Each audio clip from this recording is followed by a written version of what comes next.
bonjour, merci de nous rejoindre à la une de l'actualité. Le président de la République ordonne l'adoption de mécanismes de numérisation dans toutes les phases du recensement relatif au secteur des affaires religieuses et fixe la fin 2025 comme dernier délai pour le recensement total des domaines de l'État à travers l'ensemble du territoire national. C'était hier lors du Conseil des ministres qu'il a présidé. Les détails dans un instant.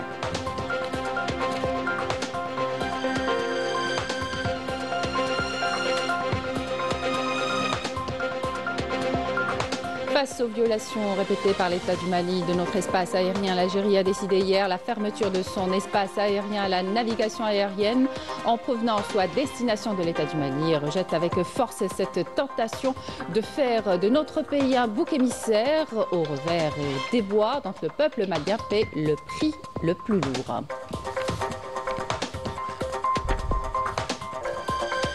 On fera le point justement sur la situation au Mali, un pays en proie à des crises profondes et à une situation économique et sociale en nette détérioration entre coups d'État, escalade de la violence armée, effondrement économique. Le fossé devient de plus en plus grand entre la population et la clique au pouvoir.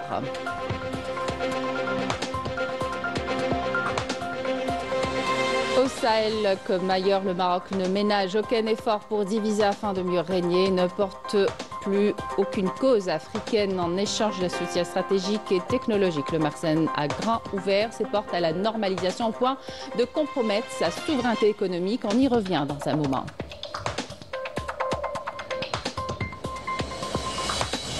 Et à Gaza, au moins 19 Palestiniens sont tombés en martyrs dans des frappes sionistes alors qu'en Cisjordanie occupée, au moins 4 Palestiniens ont été blessés hier lors d'une attaque menée par des colons sionistes extrémistes à Al-Khalil. Bienvenue à tous. On revient ce matin sur la réunion du Conseil des ministres présidée hier par le président de la République, chef suprême des forces armées, ministre de la Défense nationale, Abdelmadjid Tebboune, lors de laquelle le président de la République a ordonné l'adoption des mécanismes de numérisation dans toutes les phases du recensement relatif au secteur des affaires religieuses. Il a fixé la fin 2025 comme dernier délai pour le recensement total des domaines de l'État à travers l'ensemble du territoire national afin de créer une base de données avant l'élaboration de la loi de finances 2026 dans le cadre du projet de numérisation globale. Le président de la République a ordonné un approfondissement global des études relatives au lancement des réseaux mobiles 5G pour entraîner les effets positifs sur le développement et l'accompagnement du système économique national et offrir aux citoyens les meilleurs services technologiques. Concernant les résultats du recensement général de l'agriculture, le président de la République a enjoint au ministre du secteur d'approfondir le recensement de l'ensemble de la population agricole nationale, toutes filières confondues, y compris les têtes de bétail par catégorie et leur répartition au niveau national, le taux de progression des périmètres irrigués et le nombre d'arbres fruitiers par variété, notamment les oliviers, les palmiers à travers le territoire national. Et à ce propos, la maîtrise des données devient un outil stratégique pour le secteur agricole en pleine mutation. L'information précise permet d'avoir une vision d'ensemble pour pouvoir planifier, investir et répondre aux besoins des agriculteurs à l'heure où de grands enjeux climatiques et économiques sont à relever. Commentaire, Yanis Aït Belkacem. Le recensement général de l'agriculture a mobilisé tous les moyens matériels et humains nécessaires à sa réussite, touchant la totalité des exploitations agricoles et des périmètres relevant du secteur à travers le pays en vue d'évaluer les biens agricoles, d'orienter les investisseurs et d'accompagner l'agriculteur après l'analyse des données collectées et introduites dans la plateforme numérique du ministère de tutelle. Les agriculteurs étaient livrés à eux-mêmes. Grâce à cette base de données, les agriculteurs auront une vision globale et facilitera le travail de l'administration. Nous attendons beaucoup de cette base de données car elle regroupe toutes les informations nécessaires et la réalité du terrain des agriculteurs, des investisseurs et les éleveurs. Ces statistiques permettront de trouver des solutions aux problèmes que rencontrent les agriculteurs. Sans des données consolidées, difficile d'anticiper ou d'investir efficacement. Le soutien de l'État s'en trouve souvent déconnecté des réalités du terrain. Les opérations d'évaluation concernent les acquis et les biens. L'État a mis en place cette stratégie de recensement agricole pour collecter des données fiables et avoir une vision globale et visionnaire, notamment pour le soutien de l'État aux agriculteurs. La maîtrise de ces données devient alors un levier stratégique. Elle ouvre la voie à une politique agricole ambitieuse, tournée vers l'innovation, la performance et surtout adaptée aux défis de demain. Et puis ce communiqué du ministère de la Défense nationale face aux violations répétées par l'État du Mali de notre espace aérien, le gouvernement algérien a décidé la fermeture de ce dernier à la navigation aérienne en provenance ou à destination de l'État du Mali, et ce à partir d'hier 7 avril 2025. Le gouvernement algérien a pris connaissance avec un sentiment de grande consternation du communiqué du gouvernement malien de la transition ainsi que de celui émanant du Collège des chefs d'État de la Confédération des États du Sahel. Par son communiqué, le gouvernement de la transition Mali porte de graves accusations contre l'Algérie en dépit de leur gravité. Toutes ces allégations mensongères ne dissimulent que très imparfaitement la recherche exutoire et de dérivatifs à l'échec manifeste de ce qui demeure un projet putschiste qui a enfermé le Mali dans une spirale de l'insécurité, de l'instabilité, de la désolation et du dénuement. L'Algérie rejette avec force cette tentation présente dans toutes les attitudes malveillantes et systématiquement infondées par lesquelles la junte et putschistes qui sévissent au Mali tentent vainement de faire de notre pays un bouc émissaire au revers et au déboire dont le peuple malien paye le prix le plus lourd. L'échec de cette clique inconstitutionnelle est patent à tous les niveaux, politiques, économiques et sécuritaires.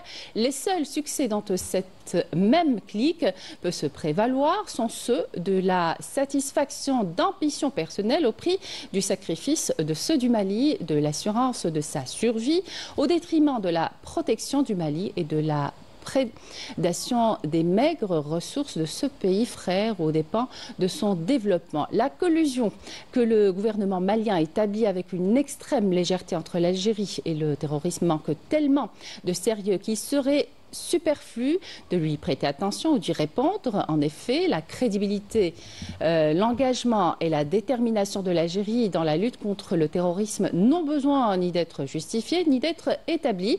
Par contre, la première menace et la plus déterminante sans doute qui pèse sur le Mali aujourd'hui réside dans l'incapacité des putschistes à assumer la lutte antiterroriste réelle et effective au point d'en confier la gestion au mercenariat dont l'Afrique a tellement pâti dans son histoire récente. La destruction par les forces algériennes de défense aérienne du territoire d'un drone malien a fait immédiatement l'objet d'un communiqué officiel du ministère de la Défense nationale. Le gouvernement algérien maintient les termes de ce communiqué et tient à ajouter que, premièrement, toutes les données se rapportant à cet incident sont disponibles dans la banque de données du ministère algérien de la Défense nationale, en particulier les images radars qui établissent clairement la violation de l'espace aérien de l'Algérie. Deuxièmement, il ne s'agit pas de la première violation par un drone malien de l'espace aérien de l'Algérie, mais bien de la troisième en l'espace de seulement quelques mois. Les deux premières violations sont intervenues respectivement le 27 août 2024 et le 29 septembre 2024. Toutes les données se rapportant à ces violations sont disponibles dans la banque de données du ministère de la Défense nationale. Troisièmement, s'agissant de l'incident intervenu dans la nuit du 31 mars au 1er avril 2025, toutes les données disponibles dans la banque de données du ministère algérien de la Défense nationale, y compris les images radars, établissent qu'il y a eu violation de l'espace aérien de l'Algérie à minuit 8 minutes sur une distance de 1,6 km. Le drone en question a, dans un premier temps, violé l'espace aérien national. Il s'est ensuite éloigné avant d'y retourner ordonnée en prenant une trajectoire offensive. Quatrièmement, l'entrée du drone malien dans l'espace aérien algérien, son éloignement puis son retour offensif sur zone ont entraîné la qualification de manœuvre hostile caractérisée. Suite à cette qualification, le commandement des forces de défense aérienne de l'Algérie a ordonné sa destruction. Le gouvernement algérien regrette par ailleurs profondément l'alignement inconsidéré du Niger et du Burkina Faso sur les thèses fallacieuses présentées par le Mali. Il regrette également le langage outrancier et injustifié tenu à l'égard de l'Algérie, un langage qu'il condamne et rejette avec une extrême fermeté. Le gouvernement algérien regrette également d'avoir à appliquer la réciprocité et à procéder au rappel pour consultation de ses ambassadeurs au Mali et au Niger et à différer la prise de fonction de son nouvel ambassadeur au Burkina Faso. Au Mali, la junte putschiste tente désespérément de dissimuler ses échecs et de faire face à la menace terroriste, remettant en cause la crédibilité et l'efficacité de l'Algérie dans sa lutte implacable contre le terrorisme. Walid Sari et Badia Marni.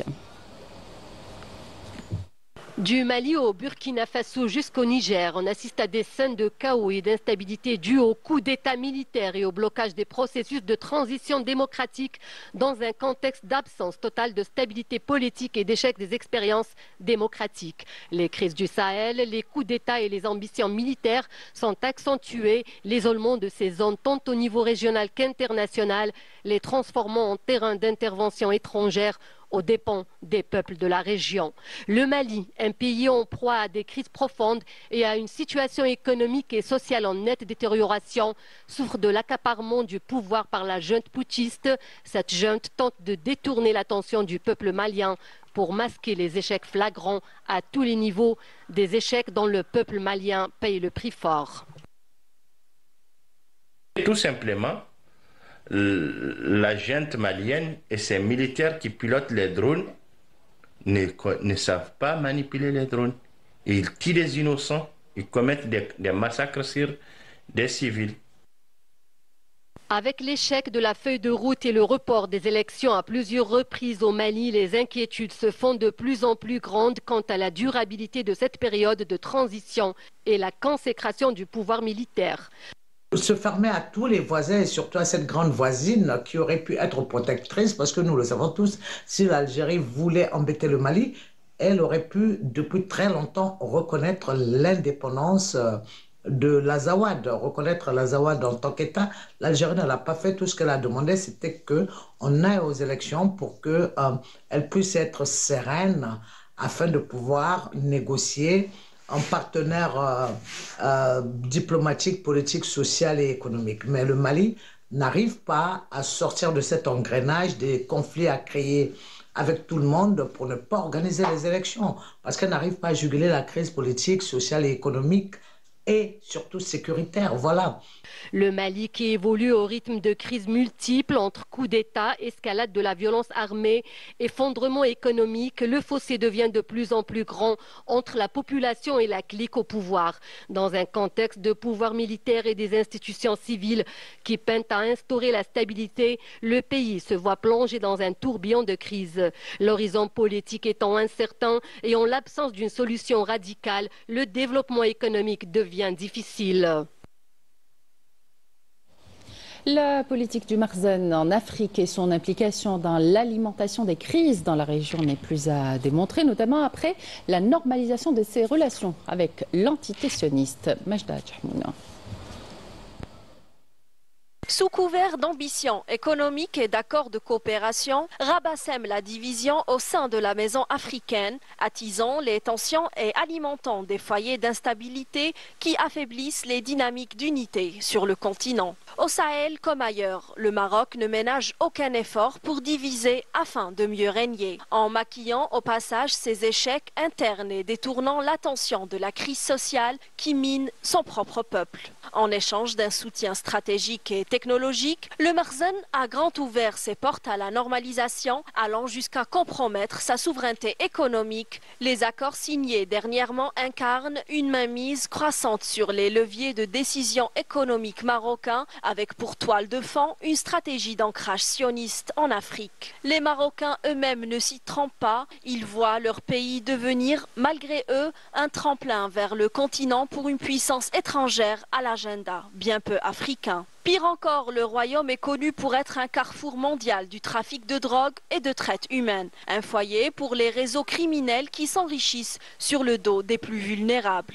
Aujourd'hui, le Maroc ne porte plus aucune cause africaine digne de ce nom. Il ne cherche plus qu'à freiner l'élan du continent, à jouer les contrepoids systématiques au projet collectif, quitte à saboter ce qui pourrait renforcer la solidarité panafricaine.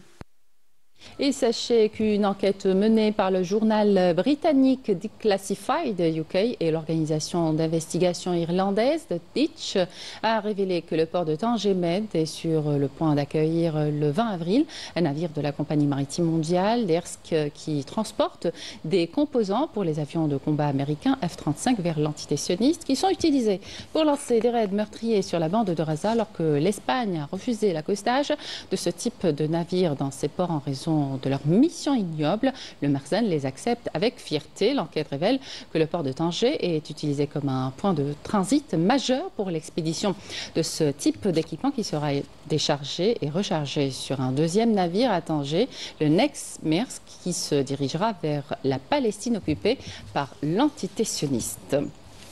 À Gaza, 211, c'est aujourd'hui le nombre de journalistes martyrs dans le massacre en cours. Sur place, ils sont des Razaouis comme les autres quand l'occupant sioniste cible quotidiennement les civils. Wissam Abou Zaïd, commentaire Sabrina Kchoud. Un massacre de plus à Gaza et son résultat inévitable, cette fois contre des journalistes à Khan Younes, au sud de l'enclave. Ciblés dans leur sommeil, ils ont été brûlés vifs sous l'œil des caméras et de leurs voisins, compagnons d'infortune impuissants. Une preuve documentant une fois de plus le génocide en cours. Les images des enfants n'ont pas non plus échappé aux objectifs qui ont continué de filmer jusqu'au dernier souffle des journalistes désormais martyrs. Affamés, assoiffés, déchiquetés, pourquoi ? Au moins 211 journalistes ont perdu la vie dans l'agression sanguinaire sioniste débutée en octobre 2023. C'est un crime contre les journalistes, visé arbitrairement contre toutes les lois existantes. Nous sommes un outil pour transmettre la vérité. Nous incarnons un message noble. Notre devoir en tant que journaliste est de faire connaître la souffrance de notre peuple.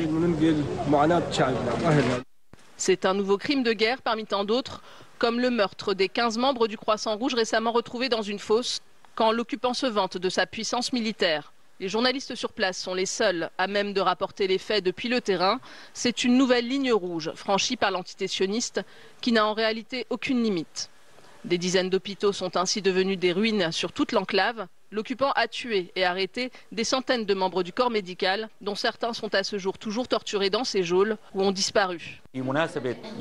À l'occasion de la Journée mondiale de la santé, nous appelons les instances internationales concernées à nous fournir des appareils de dialyse, des consommables médicaux et des médicaments de première nécessité pour que nous puissions redresser le secteur et sauver des vies.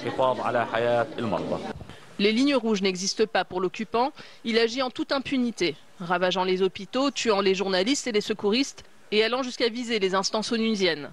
Et Gaza s'effondre. Jusqu'à quand ? Dernière halte de cette édition Taman 7 au cœur du Hogar où les paysages sont tout simplement à couper le souffle. Montagnes spectaculaires, pics volcaniques, lumière dorée. Vous verrez, les images parlent d'elles-mêmes et grâce à la simplification des procédures et des offres d'hébergement variées, la région attire de plus en plus de voyageurs en quête de déconnexion et de sérénité. Taman 7 s'impose ainsi comme une destination touristique à part entière. Amira Softa. Voici la majestueuse chaîne de montagnes de l'Atakor, qui se distingue par leur forme atypique et leurs couleurs rares. Ici s'élèvent les plus hauts sommets du Hogar et d'Algérie. Les plus connus, le mont Tahat qui culmine à plus de 3000 mètres, le mont Ilaman à 2900 mètres et le plus célèbre des trois, l'Askrem à 2800 mètres d'altitude. Offrant une vue imprenable sur un paysage volcanique hors du commun. Des pics rocheux et de gueltas limpides qui créent une atmosphère surréaliste et racontent des millions d'années d'histoire. La route là de Taman 7 et à Askrem, c'est superbe. Ici, on a un sentiment de plénitude, dans Il n'y en a rien d'autre. I like mountain. J'aime la montagne et la nature. Ma venue ici m'a permis de découvrir des paysages époustouflants. C'était une véritable surprise. Avec ses atouts, Tamnarast s'est naturellement imposé comme une destination phare du tourisme saharien. Les procédures de visa simplifiées ont encouragé un afflux croissant de visiteurs. Les agences de voyage proposent des formules de plus en plus innovantes et adaptées à la demande des touristes, allant du bivouac classique au camping de luxe. Alors je voulais faire ce voyage pour partir dans le désert, marcher, me libérer de toute la technologie, vraiment retrouver la nature, et j'ai été très gâtée. Je pense que dès mon retour, je pourrais dire à qui voudra l'entendre que c'est vraiment un pays qui est à visiter. La facilitation des procédures d'octroi des visas a véritablement dynamisé la demande. C'est pour cela qu'on a opté pour des offres adaptées, proposer une formule camping de luxe sans matériel complexe et rapide à mettre en place. Les formules d'hébergement ici ne manquent pas, permettant de profiter pleinement de la beauté des lieux ainsi que des mythiques levées et couchers de soleil. Ajoutez à cela l'hospitalité légendaire des habitants et vous aurez tous les ingrédients pour vous ressourcer et goûter enfin à la sérénité et au dépaysement absolu. Ainsi s'achève cette édition. Merci de votre attention et excellente suite des programmes sur Canal Algérie.